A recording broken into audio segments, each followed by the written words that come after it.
DavG369 at your service. This video speaks for itself. It defends what many people call pseudo-archaeology, which is actually true archaeology, the new archaeology.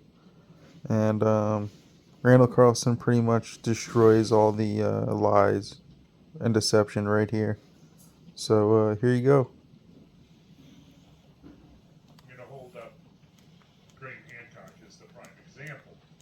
First of all, they constantly, the critics of pseudo-archaeology, in reference to Graham, continuously make reference to his theories.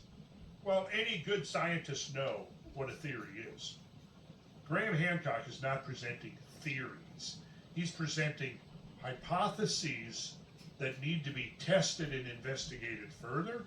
He is asking questions, which is absolutely legitimate within scientific inquiry. He is not presenting a theory.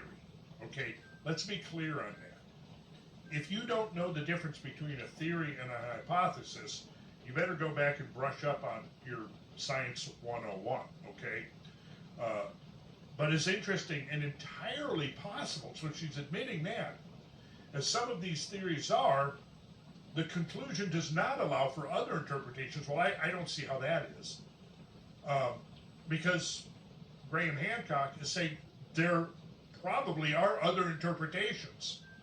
Here's one possibility, but he certainly claims to have no monopoly on the explanation for our archaic past and the things that are not being explored or recognized by mainstream archaeology. He's not doing that.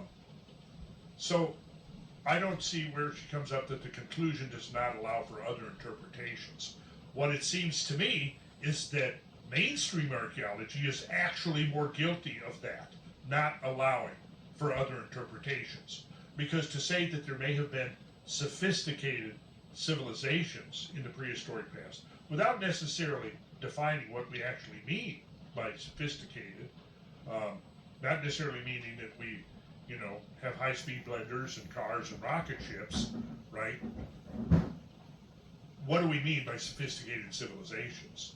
Okay, but it seems to me that when an alternate researcher says there are inconsistencies, we have to look at other interpretations, which encompass the possibility that there have been advanced cultures, and again, we have to define what we mean by advanced, but advanced cultures that maybe didn't look anything like our own, but that existed in prehistory. That is an alternative interpretation, and it is 100% legitimate interpretation, okay? Because there is no other interpretation for the growing mass of inconsistencies within the standard narrative of prehistory. So there you have it. Straight from Randal Carlson. So, yeah, Vaz, you're wrong. So, yeah, you're wrong about Graham Hancock. You're wrong about everybody. Admit you're wrong, man. Admit you're wrong. All right, have a good one, guys. DavG369 signing off.